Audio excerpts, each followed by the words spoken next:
Capítulo 10. La época del estropicio. Parte 2. Los trabajos del mausoleo comenzaron al poco tiempo de la muerte de Clara, pero se demoraron casi 2 años, porque fui agregando nuevos y costosos detalles: lápidas con letras góticas de oro, una cúpula de cristal para que entrara el sol y un ingenioso mecanismo copiado de las fuentes romanas, que permitía irrigar en forma constante y mesurada un minúsculo jardín interior, donde hice plantar rosas y camelias, las flores preferidas de las hermanas que habían ocupado mi corazón. Las estatuas fueron un problema. Rechacé varios diseños porque no deseaba unos ángeles cretinos, sino los retratos de Rosa y Clara, con sus rostros, sus manos, su tamaño real. Un escultor uruguayo me dio en el gusto y las estatuas quedaron por fin como yo las quería. Cuando estuvo listo, me encontré ante un obstáculo inesperado. No pude trasladar a Rosa al nuevo mausoleo, porque la familia del Valle se opuso. Intenté convencerlos con toda suerte de argumentos, con regalos y presiones, haciendo valer el poder político. Pero todo fue inútil. Mis cuñados se mantuvieron inflexibles. Creo que se habían enterado del asunto de la cabeza de Nivea y estaban ofendidos conmigo por haberla tenido en el sótano todo ese tiempo. Ante su testarudez, llamé a Jaime y le dije que se preparara para acompañarme al cementerio a robarnos el cadáver de Rosa. No demostró ninguna sorpresa.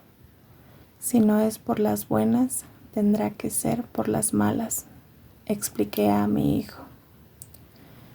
Como es habitual en estos casos, fuimos de noche y sobornamos al guardián, tal como hice mucho tiempo atrás para quedarme con Rosa la primera noche que ella pasó allí. Entramos con nuestras herramientas por la avenida de los cipreses. Buscamos la tumba de la familia del Valle y nos dimos a la lúgubre tarea de abrirla.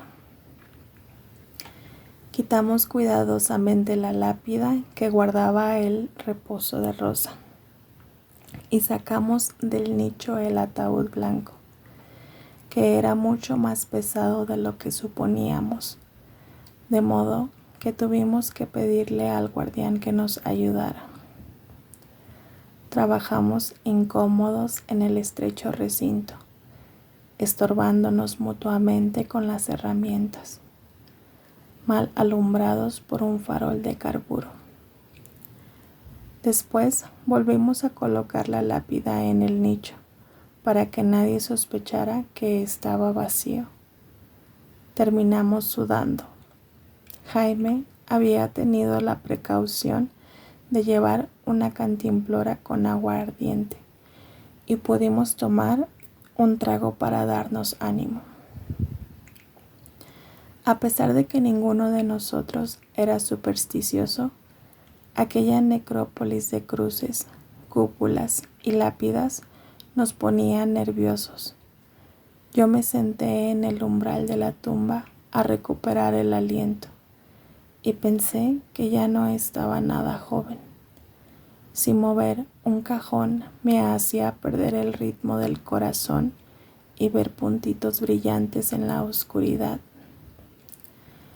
Cerré los ojos y me acordé de Rosa. Su rostro perfecto, su piel de leche, su cabello de sirena oceánica, sus ojos de miel provocadores de tumultos, sus manos entrelazadas con el rosario de nácar, su corona de novia. Suspiré evocando a esa virgen hermosa que se me había escapado de las manos y que estuvo ahí esperando durante todos esos años que yo fuera a buscarla y la llevara al sitio donde le correspondía estar. Hijo, vamos a abrir esto. Quiero ver a Rosa, dije a Jaime. No intentó disuadirme, porque conocía mi tono cuando la decisión era irrevocable. Acomodamos la luz del farol. Él desprendió con paciencia los tornillos de bronce que el tiempo había oscurecido, y pudimos levantar la tapa, que pesaba como si fuera de plomo. A la blanca luz del carburo vi a Rosa, la bella, con sus azares de novia, su pelo verde, su imperturbable belleza, tal como la viera muchos años antes, acostada en su féretro blanco sobre la mesa del comedor de mis suegros. Me quedé mirándola fascinado, sin extrañarme que el tiempo no la hubiera tocado, porque era la misma de mis sueños. Me incliné y deposité a través del cristal que cubría su rostro un beso en los labios pálidos de la amada infinita. En ese momento una brisa avanzó, reptando entre los cipreses. Entró a traición por alguna rendija del ataúd que hasta entonces había permanecido hermético. Y en un instante, la novia inmutable se deshizo como un encantamiento. Se desintegró en un polvillo tenue y gris. Cuando levanté la cabeza y abrí los ojos, con el beso frío aún en los labios, ya no estaba Rosa, la bella. En su lugar había una calavera con las cuencas vacías, unas tiras de piel color marfil adheridas a los pómulos y unos mechones de crin mohoso en la nuca. Jaime y el guardián cerraron la tapa precipitadamente, colocaron a Rosa en una carretilla y la llevaron al sitio que le estaba reservado junto a Clara en el mausoleo color salmón. Me quedé sentado sobre una tumba en la avenida de los cipreses, mirando la luna. Férula tenía razón, pensé. Me he quedado solo y se me está achicando el cuerpo y el alma. Solo me falta morir como un perro.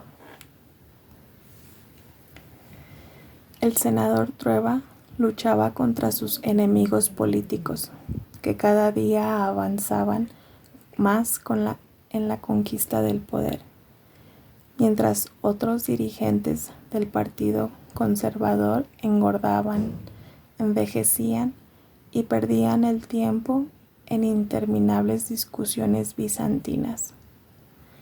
Él se dedicaba a trabajar, estudiar y recorrer el país de norte a sur, en una campaña personal que no cesaba nunca, sin tener en cuenta para nada sus años ni el sordo clamor de sus huesos. Lo reelegían senador en cada elección parlamentaria, pero no estaba interesado en el poder, la riqueza o el prestigio. Su obsesión era destruir lo que él llamaba el cáncer marxista, que estaba filtrándose poco a poco en el pueblo. Uno levanta una piedra y aparece un comunista, decía. Nadie más lo creía, ni los mismos comunistas. Se burlaban un poco de él por sus arrebatos del mal humor, su pinta de cuervo enlutado, su bastón anacrónico y sus pronósticos apocalípticos. Cuando les blandía delante de las narices las estadísticas y los resultados reales de las últimas votaciones, sus correligionarios temían que fueran chocheras de viejo. El día que no podamos echar el guante a las urnas antes que cuenten los votos, nos vamos al carajo, sostenía Trueba. En ninguna parte han ganado los marxistas por votación popular. Se necesita por lo menos una revolución. Y en este país no pasan esas cosas, le replicaban. Hasta que pasan, alegaba Trueba frenético. Cálmate, hombre, no vamos a permitir que eso pase, lo consolaban. El marxismo no tiene ni la menor oportunidad en América Latina. ¿No ves que no completa el lado mágico de las cosas? Esa es una doctrina atea, práctica y funcional. Aquí no puede tener éxito. Ni el mismo coronel Hurtado, que andaba viendo enemigos de la patria por todos lados, consideraba a los comunistas un peligro. Le hizo ver en más de una oportunidad que el Partido Comunista estaba compuesto por 4 pelagatos que no significaban nada estadísticamente y que se regían por los mandatos de Moscú con una beatería digna de mejor causa.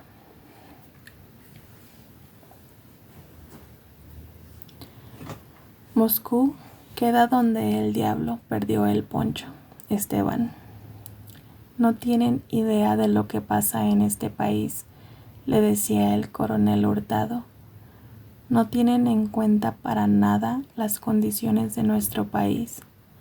La prueba es que andan más perdidos que la Caperucita Roja. Hace tiempo publicaron un manifiesto llamado a los campesinos, los marineros y los indígenas a formar parte del primer Soviet Nacional, lo cual, desde todo punto de vista, es una payasada. ¿Qué van a saber los campesinos lo que es un soviet? Y los marineros están siempre en alta mar y andan más interesados en los burdeles de otros puertos que en la política. Y los indígenas, no, nos quedan unos 200 en total. No creo que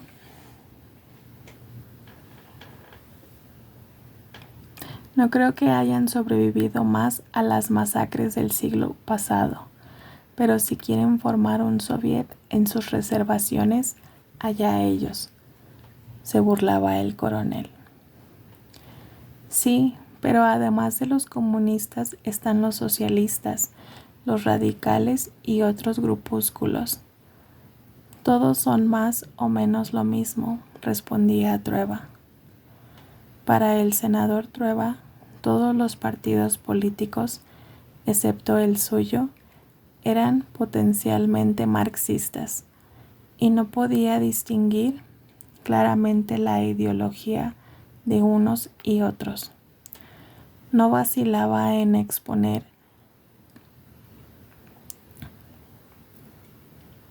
su posición en público cada vez que se le presentaba la oportunidad. Por eso, para todos, menos para sus partidarios, el senador Trueba pasó a ser una especie de loco, reaccionario y oligarca muy pintoresco. El Partido Conservador tenía que frenarlo para que no se fuera de lengua y los pusiera a todos en evidencia.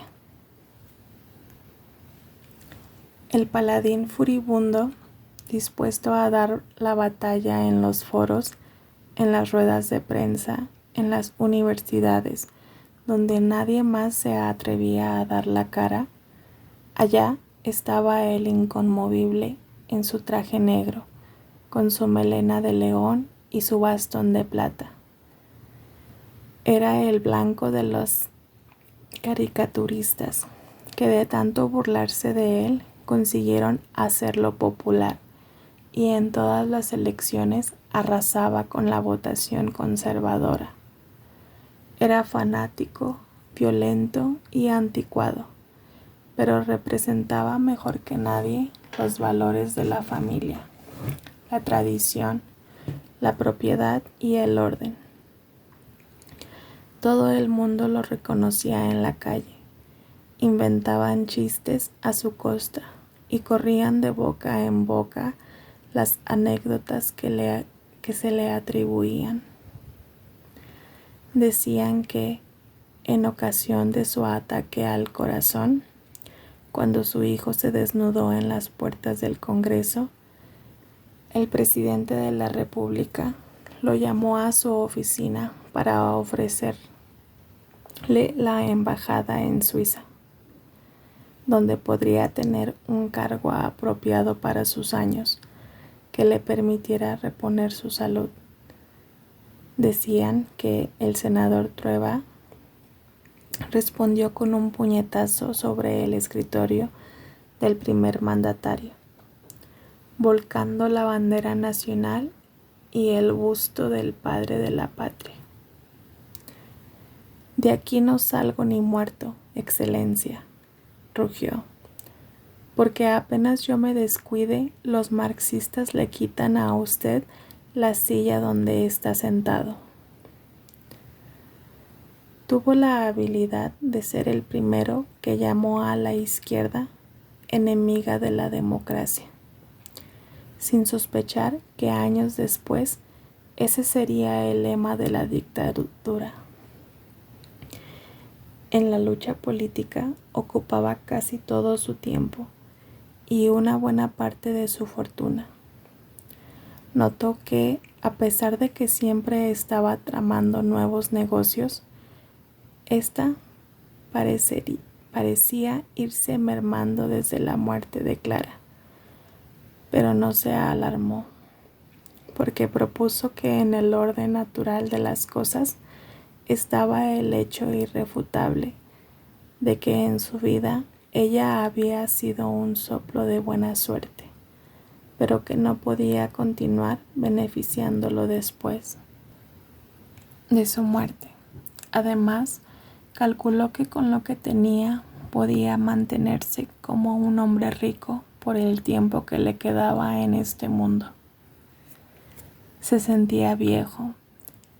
Tenía la idea de que ninguno de sus 3 hijos merecía heredarlo y que a su nieta la dejaría asegurada con las 3 Marías. A pesar de que el campo ya no era tan próspero como antes, gracias a las nuevas carreteras y automóviles, lo que antes era un safari en tren se había reducido a solo 6 horas desde la capital a las 3 Marías. Pero él estaba siempre ocupado y no encontraba el momento para hacer el viaje. Llamaba al administrador de vez en cuando para que le rindiera cuentas, pero esas visitas lo dejaban con la resaca del mal humor por varios días. Su administrador era un hombre derrotado por su propio pesimismo. Sus noticias eran una serie de infortunadas casualidades. Se helaron las fresas, las gallinas se contagiaron de moquillo, se apestó la uva. Así el campo, que había sido la fuente de su riqueza, llegó a ser una carga, y a menudo el senador Trueba tuvo que sacar dinero de otros negocios para apuntalar a esa tierra insaciable, que parecía tener ganas de volver a los tiempos del abandono, antes que él la rescatara de la miseria. Tengo que ir a poner orden. Allá hace falta el ojo del amo, murmuraba. Las cosas están muy revueltas en el campo, patrón, le advirtió muchas veces su administrador. Los campesinos están alzados. Cada día hacen nuevas exigencias. Uno diría que quieren vivir como los patrones. Lo mejor es vender la propiedad. Pero Trueba no quería oír hablar de vender. La tierra es lo único que queda cuando todo lo demás se acaba. Repetía igual como lo hacía cuando tenía 25 años y lo presionaban su madre y su hermana por la misma razón. Pero con el peso de la edad y el trabajo político, las Tres Marías, como muchas otras cosas que antes le parecían fundamentales, había dejado de interesarle. Solo tenía un valor simbólico para él. El administrador tenía razón. Las cosas estaban muy revueltas en esos años. Así lo andaba pregonando la voz de terciopelo de Pedro III García, que, gracias al milagro de la radio, llegaba a los más apartados rincones del país.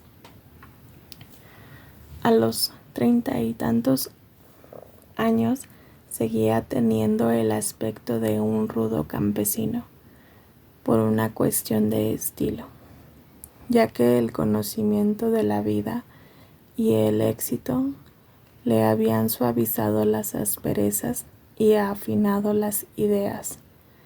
Usaba una barba montaraz y una melena de profeta, que él mismo podaba de memoria con una navaja que había sido de su padre, adelantándose en varios años a la moda, que después hizo furor entre los cantantes de protesta. Se vestía con pantalones de tela basta, alpargatas artesanales y en invierno se echaba encima un poncho de lana cruda. Era su traje de batalla. Así se presentaba en los escenarios y así aparecía retratado en las carátulas de los discos, desilusionando de las organizaciones políticas. Terminó por destilar 3 o 4 ideas primarias con las que armó su filosofía.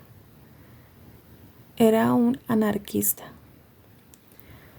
De las gallinas y los zorros evolucionó para cantar a la vida, a la amistad, al amor y también a la revolución. Su música era muy popular y solo alguien tan testarudo como el senador Trueba pudo ignorar su existencia. El viejo había prohibido la radio en su casa para evitar que su nieta oyera las comedias y folletines en que las madres pierden a sus hijos y los recuperan después de años, así como evitar la posibilidad de que las canciones subversivas de su enemigo le malograran la digestión. Él tenía una radio moderna en su dormitorio, pero solo escuchaba las noticias. No sospechaba que Pedro III García era el mejor amigo de su hijo Jaime, ni que se reunía con Blanca cada vez que ella salía con su maleta de payaso tartamudeando pretextos. Tampoco sabía que algunos domingos asoleados llevaba a Alba a trepar a los cerros. Se sentaba con ella en la cima a observar la ciudad y a comer pan con queso. y antes de dejarse caer, rodando por las laderas, reventados de la risa como cachorros felices, le hablaba de los pobres, los oprimidos, los desesperados y otros asuntos que Trueba prefería que su nieta ignorara. Pedro III veía crecer a Alba y procuró estar cerca de ella, pero no llegó a considerarla realmente su hija, porque en ese punto Blanca fue inflexible. Decía que Alba había tenido que soportar muchos sobresaltos y que era un milagro que fuera una criatura relativamente normal. De modo que no había necesidad de agregarle otro motivo de confusión respecto a su origen. Era mejor que siguiera creyendo la versión oficial y, por otra parte, no quería correr el riesgo de que hablara del asunto con su abuelo, provocando una catástrofe. De todos modos, el espíritu libre y contestatario de la niña agradaba a Pedro III. Si no es hija mía, merece serlo, decía orgulloso. En todos esos años, Pedro III nunca llegó a acostumbrarse a su vida de soltero, a pesar de su éxito con las mujeres, especialmente las adolescentes esplendorosas, a quienes los quejidos de su guitarra encendían de amor. Algunas se introducían a viva fuerza en su vida. Él necesitaba la frescura de esos amores. Procuraba hacerlas felices un tiempo brevísimo, pero desde el primer instante de ilusión comenzaba a despedirse, hasta que, por último, las abandonaba con delicadeza.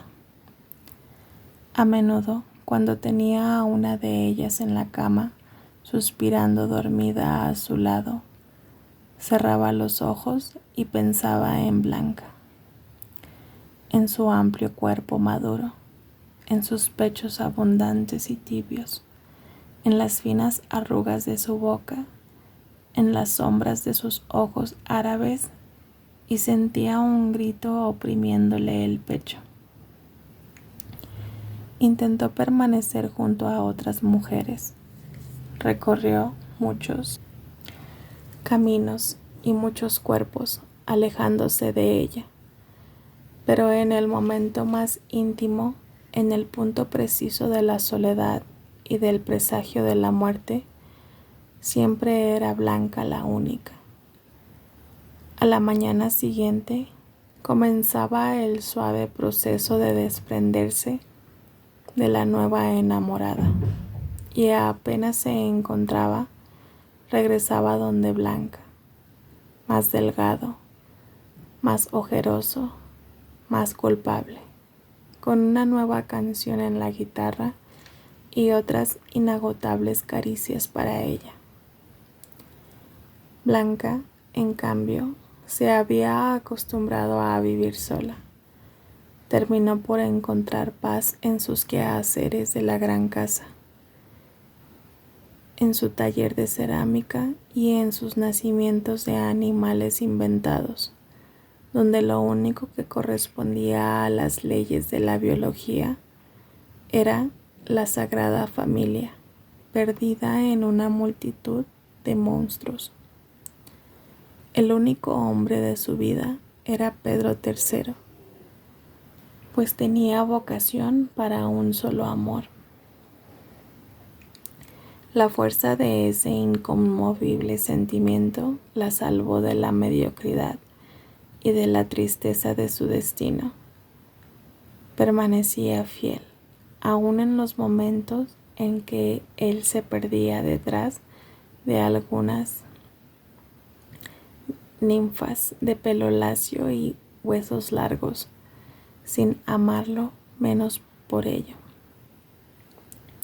Al principio creía morir cada vez que se alejaba, pero pronto se dio cuenta de que sus ausencias duraban lo que un suspiro y que invariablemente regresaba más enamorado y más dulce. Blanca prefería esos encuentros furtivos con su amante en hoteles de cita, a la rutina de una vida en común, al cansancio de un matrimonio y a la pesadumbre de envejecer juntos, compartiendo las penurias de fin de mes, el mal olor en la boca al despertar, el tedio de los domingos y los achaques de la edad. Era una romántica incurable. Alguna vez tuvo la tentación de tomar su maleta de payaso y lo que quedaba de las joyas del calcetín e irse con su hija a vivir con él. Pero siempre se acordaba. Tal vez temía que ese grandioso amor que había resistido tantas pruebas no pudiera sobrevivir a la más terrible de todas, la convivencia. Alba estaba creciendo muy rápido y comprendía que no le iba a durar mucho el buen pretexto de velar por su hija para postergar las exigencias de su amante, pero prefería siempre dejar la decisión para más adelante. En realidad, tanto como temía la rutina, la horrorizaba al estilo de vida de Pedro III, su modesta casita de tablas y calaminas en una población obrera, entre cientos de otras tan pobres como la suya, con piso de tierra apisonada, sin agua y con un solo bombillo colgando del techo. Por ella, él salió de la población y se mudó a un departamento en el centro, ascendiendo así, sin proponérselo, a una clase media a la cual nunca tuvo aspiración de pertenecer. Pero tampoco eso fue suficiente para Blanca. El departamento le pareció sórdido, oscuro, estrecho, y el edificio promiscuo. Decía que no podía permitir que Alba creciera allí, jugando con otros niños en la calle y en las escaleras, educándose en una escuela pública. Así se le pasó la juventud y entre la madurez, resignada a que los únicos momentos de placer era cuando salía disimuladamente con su mejor ropa, su perfume y las enaguas de mujerzuela que a Pedro III cautivaban y que ella escondía, arrebolada de vergüenza, en los más secretos de su ropero,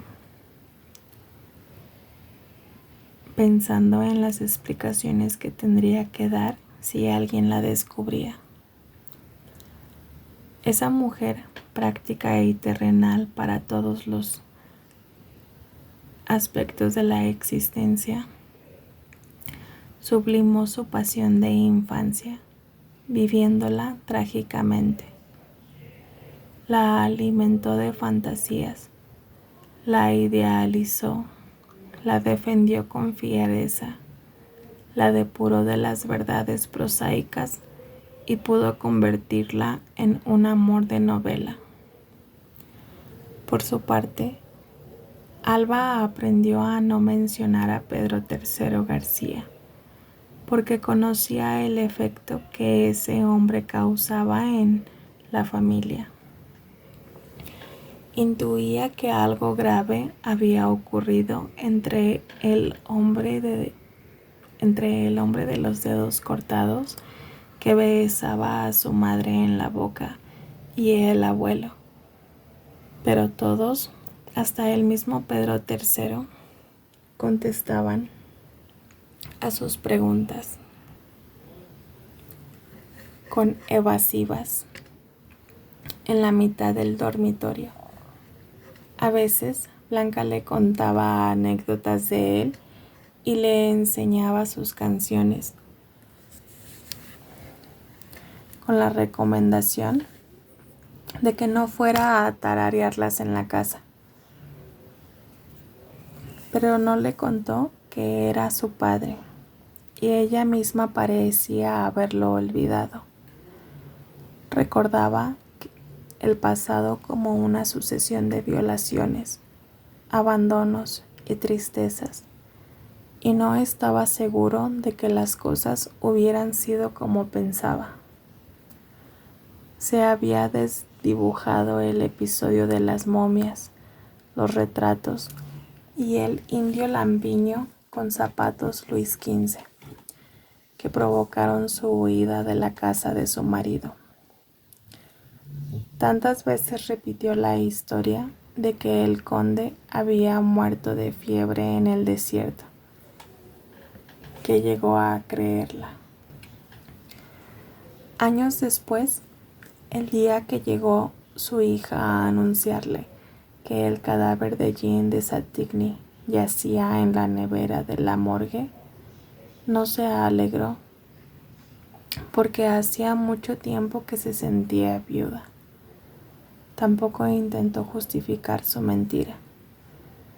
Sacó del armario su antiguo traje sastre negro, se acomodó las horquillas en el moño y acompañó a Alba a sepultar al francés en el cementerio general, en una tumba del municipio, donde iban a parar los indigentes, porque el senador Trueba se negó a cederle un lugar en su mausoleo color salmón.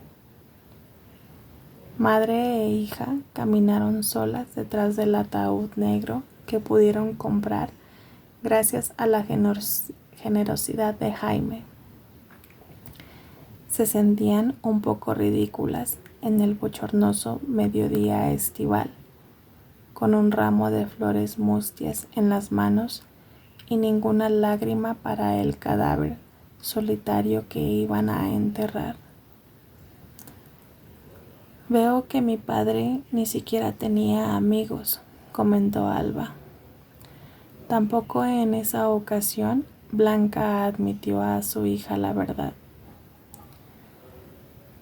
Después que tuve a Clara y a Rosa acomodadas en mi mausoleo, me sentí algo más tranquilo, porque sabía que tarde o temprano estaríamos los tres reunidos ahí, junto a otros seres queridos, como mi madre, la nana, la misma Férula, quien espero me haya perdonado.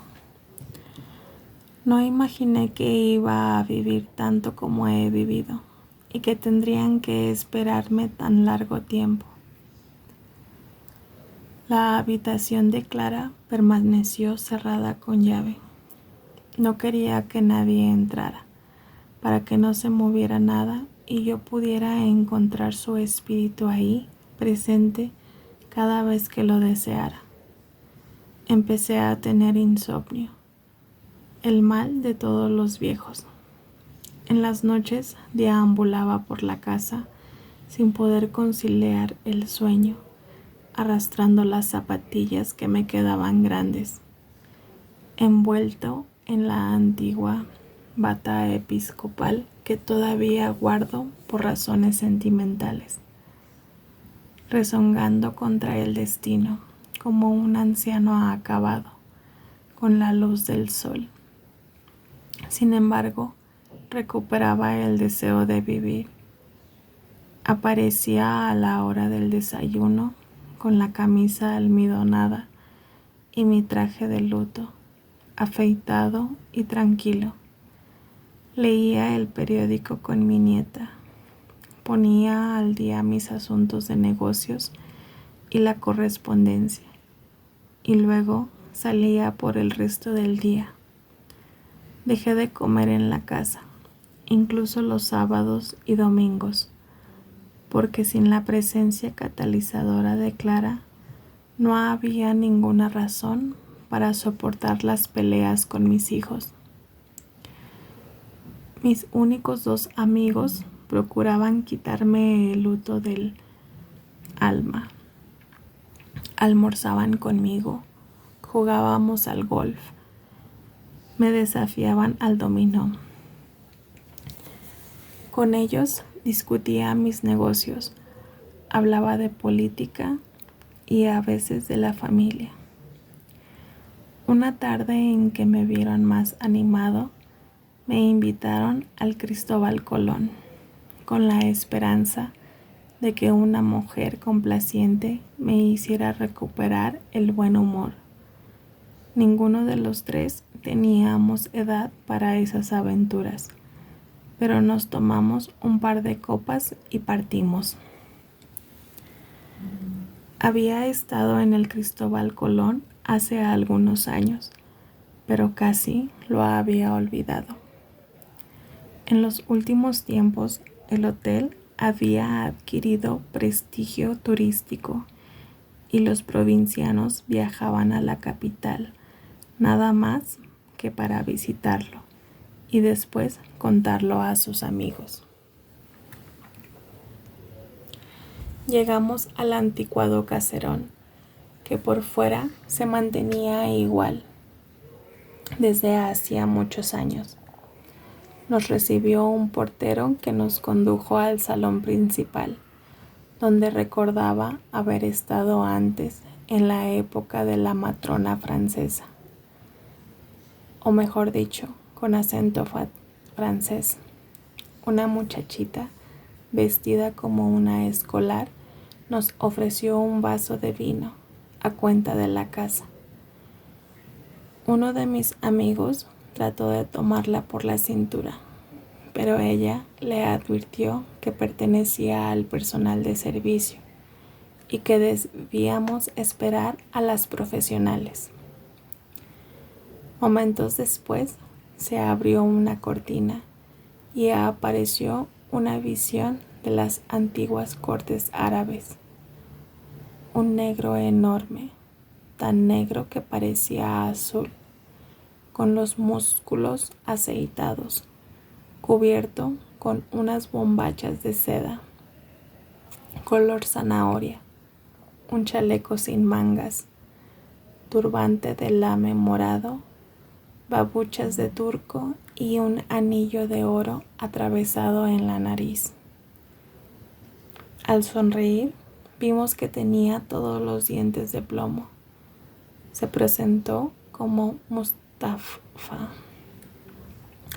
y nos pasó un álbum de retratos para que eligiéramos la mercancía.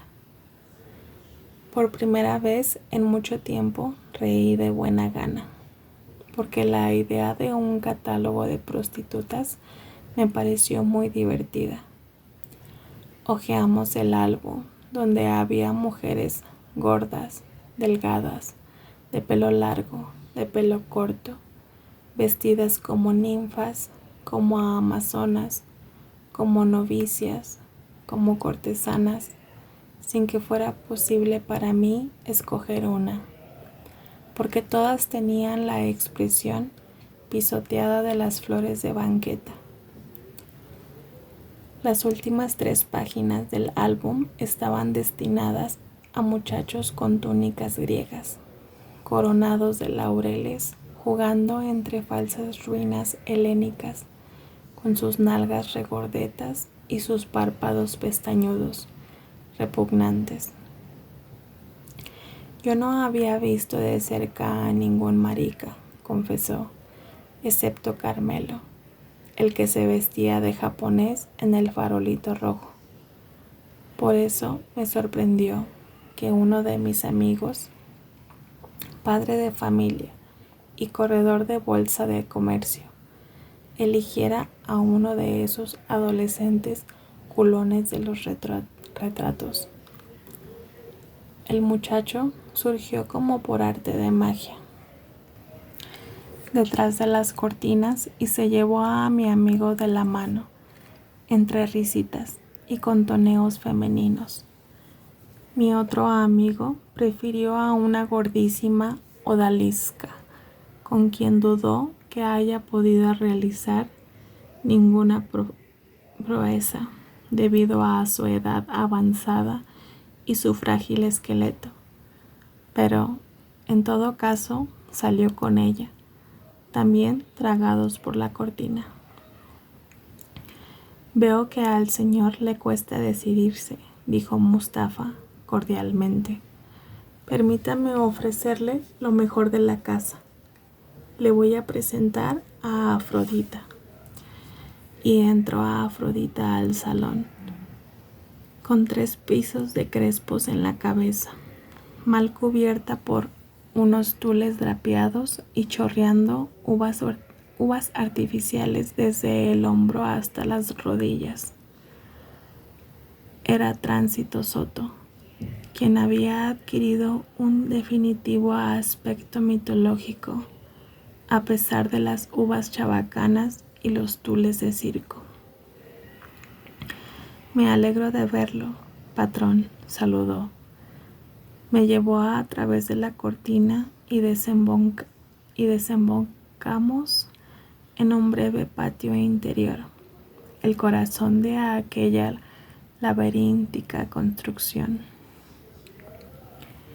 El Cristóbal Colón estaba formado por 2 o 3 casas antiguas unidas estratégicamente por patios traseros, corredores y puentes hechos con tal fin. Tránsito Soto me condujo a una habitación anodina, pero limpia, cuya única extravagancia eran unos frescos eróticos mal copiados de los de Pompeya, que un pintor mediocre había reproducido en las paredes, y una bañera grande, antigua, algo oxidada, con agua corriente. Silbé admirativamente. Hicimos algunos cambios en el decorado, dijo ella. Tránsito se quitó las uvas y los tules y volvió a ser la mujer que yo recordaba, solo que más apetecible y menos vulnerable, pero con la misma expresión ambiciosa de los ojos que me cautivaron cuando la conocí. Me contó de la cooperativa de prostitutas y maricones, que había resultado formidable. Entre todos levantaron al Cristóbal Colón de la ruina en que lo dejó la falsa madama francesa de antaño y trabajaron para convertirlo en un acontecimiento social y un monumento histórico que andaba de boca en boca de marineros por los más remotos mares. Los disfraces eran la mayor contribución al éxito, porque removían la fantasía erótica de los clientes, así como el catálogo de putas que habían podido reproducir y distribuir por algunas provincias para despertar en los hombres el deseo de llegar a conocer algún día el famoso burdel. Es una lata andar con estos trapos y estas uvas de mentira, patrón, pero a los hombres les gusta. Se van contando y eso atrae a todos, atrae a otros. Nos va muy bien, es un buen negocio y nadie aquí se siente explotado.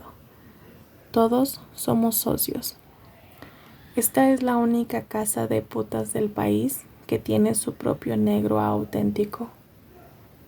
Otros que usted ve por ahí son pintados.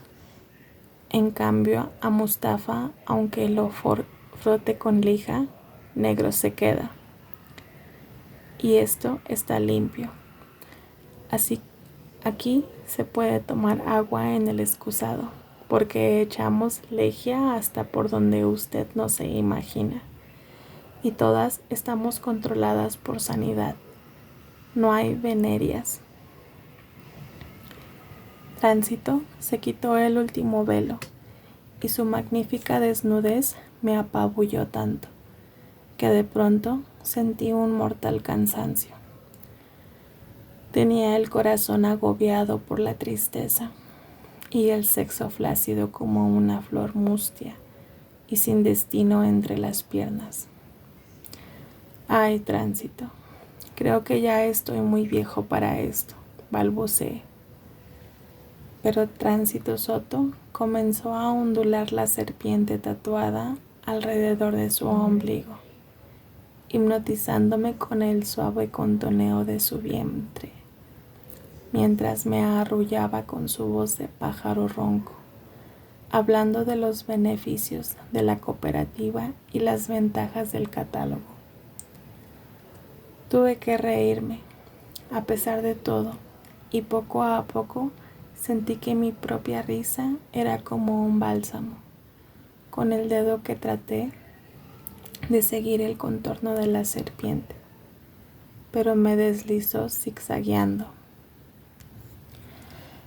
Me maravillé de que esa mujer, que no estaba en su primera ni en su segunda juventud, tuviera la piel tan firme y los músculos tan duros, capaces de mover a aquel reptil como si tuviera vida propia.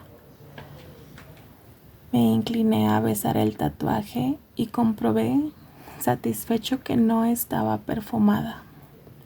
El olor cálido y seguro de su vientre me entró por las narices y me invadió por completo, alertando en mi sangre un hervor que creía enfriado. Sin dejar de hablar, Tránsito abrió las piernas, separando las suaves columnas de sus muslos, en un gesto casual como si acomodara la postura. Comencé a recorrerla con los labios, aspirando, hurgando, lamiendo, hasta que olvidé el luto y el peso de los años, y el deseo me volvió con la fuerza de otros tiempos, y sin dejar de acariciarla y besarla, fui quitándole la ropa a tirones, con desesperación, comprobando feliz la firmeza de mi masculinidad, al tiempo que me hundía en el animal tibio y misericordioso que se me ofrecía. Arrollado por la voz de pájaro ronco, enlazado por los brazos de la diosa, zarandeado por la fuerza de esas caderas, hasta perder la noción de las cosas y estallar en gozo. Después nos remojamos los dos en la bañera con agua tibia, hasta que me volvió el alma al cuerpo y me sentí casi curado. Por un instante jugueteé con la fantasía de que Tránsito era la mujer que siempre había necesitado y que a su lado podría volver a la época en que era capaz de levantar en vilo a una robusta campesina, subirla al anca de mi caballo y llevarla a los matorrales contra su voluntad. Clara, murmuré sin pensar, y entonces sentí que caía una lágrima por mi mejilla, y luego otra y otra más, hasta que fue un torrente de llanto, un tumulto de sollozos, un sofoco de nostalgias y de tristezas, que Tránsito Soto reconoció sin dificultad, porque tenía una larga experiencia con las penas de los hombres. Me dejó llorar todas las miserias y las soledades de los últimos años, y después me sacó de la bañera con cuidados de madre. Me secó, me hizo masajes hasta dejarme blando como un pan remojado, y me tapó cuando cerré los ojos en la cama. Me besó en la frente y salió de puntillas. ¿Quién será Clara? La oí murmurar al salir.